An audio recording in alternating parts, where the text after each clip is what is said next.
Hello, one and all. AJ Legends back, and our journey through Metallica's discography continues as we get to their third album, and to me, their centerpiece album, their greatest album, my all time favorite Metallica album, and my all time favorite heavy metal album in general. That would be Master of Puppets. Oh my fucking god. Let's get started. Let's waste no time. We kick off with track one, Battery. This is how you open up an album. Like Fight Fire with Fire. Has that nice slow burn intro that just builds up and builds up. And when the song finally kicks in, it kicks in and it punches you right in the mouth.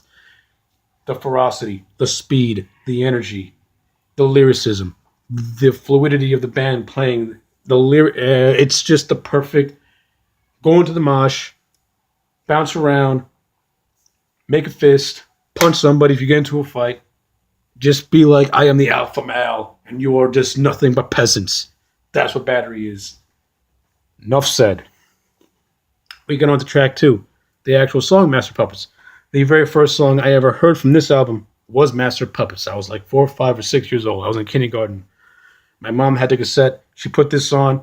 I was like, whoa, I like it. Keep playing it, mama. What can I say about Master of Puppets? Like Battery, it's another one of those. Jump into the mosh and just have a fucking party. Punch someone in the mouth. Make the devil horns and be like, yeah, rock on, motherfucker. And of course, lyricism is great. Deals with drug addiction. The lyrics itself deal with drug addiction and how giving in to drug addiction pretty much makes you a puppet, and the drugs are the master. Hence the name, Master of Puppets. The drugs are the master of the puppets, and the lyricism perfectly describes that. Awesome shit.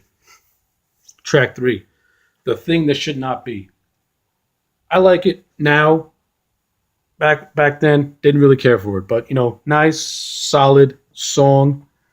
Nice little intro. That dun dun dun dun dun dun dun. Dun. Love the lyrics are heavily based on the works of H.P. Lovecraft, particularly stuff like the Cthulhu and things of that nature. The song to me has got a very horror movie like atmosphere with its music and lyricism, and it works. Perfect song, perfect little song for what it was trying to accomplish, and I think it accomplished it well. Track four, Welcome Home, Sanitarium. Oh my god. To me, Metallica is one of those bands that tells a story with their music and lyrics. And you, the listener, listening to the lyrics and the music, you become the character. And pretty much Sanitarium is about this character who's locked up in an insane asylum, and it's pretty much being told that he's insane and going insane. You, are the listener, your mind is in that character, and you feel like you're going insane and being told you're insane. And Sanitarium to me perfectly sucks that listener in and tells its story. And it tells that story with such fluidity and such greatness. Then we get to Disposable Heroes, which is pretty much an anti-war song, and the lyrics describe that best. It pretty much, says that all soldiers are expendable, they are disposable, and when when the battlefield has no use for you, they're gonna throw you out like as if you're a piece of trash. That's what Disposable Heroes is pretty much all about in a nutshell. Tremendous song. Then we get to Leper Messiah, one of my favorite songs in this movie. Son of a bitch. One of my favorite songs on this album. Just from the opening riff, dun dun dun dun dun dun dun, completely sucks you in. Just grabs you by the balls and pulls you in to say you're gonna take this and like it, bitch. Throws lyricism like send me money, send me green, bow to Leper Messiah. One of those songs that you would just like be like, yeah, let's do this. Then we get to the instrumental, Orion. I like it. I like this better than Call Cthulhu. I know a lot of true big fans will prefer Cthulhu over Orion, but I'm in that small demographic that prefers Orion over Cthulhu. Like Cthulhu has a nice slow build intro, nice slow build to the crescendo, through the crescendo, But before Orion goes through a crescendo, it in the middle part it breaks down, and you get like this very like weird yet very soothing bass solo by Burton. That boom doom doom doom doom doom doom doom. And I like that part of the song. That's why I prefer Cthulhu over Orion, because that bass solo is just beautiful. Beautiful, beautiful, beautiful. And we get to the album closer, Damage Inc. Good song. I don't hear it that often, but not a bad song by any stretch of the imagination. It's a nice, solid closer to the album. Ends on a high note, musically and lyrically, top notch. Band. The band is playing with such fluid at this time that it's really hard to really criticize them, because they're just hitting it on all cylinders. So, final verdict on Master of Puppets is a solid 10 out of 10. I love this album. Ever since I heard it, I will continue to love this album, and I will continue to show this to people who are getting into metal music or like Metallica. This is the first album I will show them, because if you want to hear Metallica at their peak, at their height, at their most, you could say most musically and lyrically advanced, Puppets is that album. To me, that is. And on a more somber note, Master of Puppets was the final album to include Cliff Burton. During the tour of the Master of Puppets album back in '86, he was killed in the tour bus when they're in Sweden. The whole story, as it goes, the driver of the bus supposedly slipped on black ice. The bus flipped over and Cliff was crushed underneath it and died instantaneously.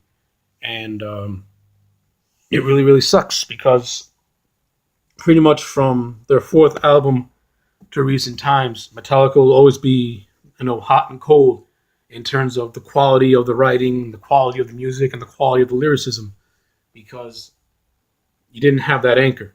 Cliff, to me, was that anchor that provided that creative energy and that creative juice. And once he was taken away from us, it left a huge hole in Metallica in terms from a creative standpoint. And it's going to really show in the preceding albums to come. And again, it's unfortunate and it sucks that Cliff was taken away from us at such a young age, such an early time, and in the way he was taken away from us. Well, it sucks, but if you have to put some kind of positive spin to it, at least he didn't die of drugs. And, a lot of rock stars are known for dying of drugs, but at least Cliff did not OD on something. He was killed in a freak accident. It's unfortunate. He shouldn't have died in general, but if it was his time to go, then at least he went out as not a junkie. He went out like a man, I guess you could say. Because to me, going out a junkie just means to me you're a child and you're a pussy, and you should go fuck yourself. Because only pussies die of drug overdoses. Pussies meaning like you rather fucking OD on drugs instead of go out there and actually make something of yourself. So at least Cliff Burton was a man who made something of himself.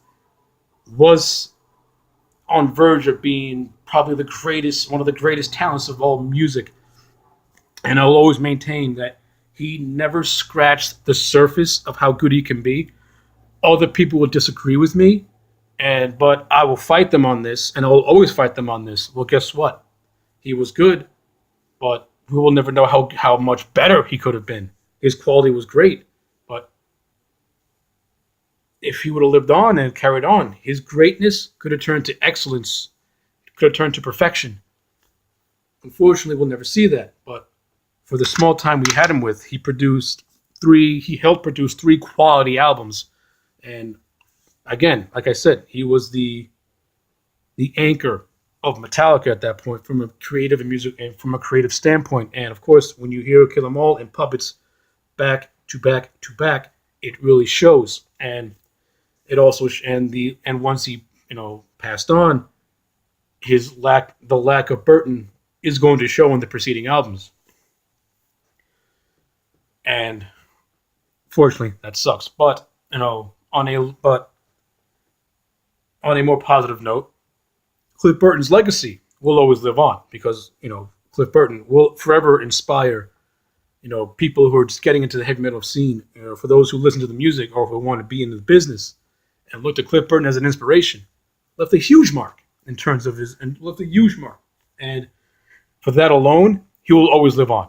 And for that alone, I will say this: Cliff, rest in peace, brother. Well,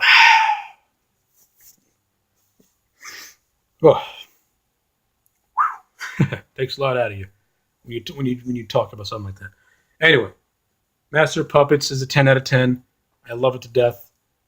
I'll catch you again next time for Metallica's fourth release and the debut of the new bass player.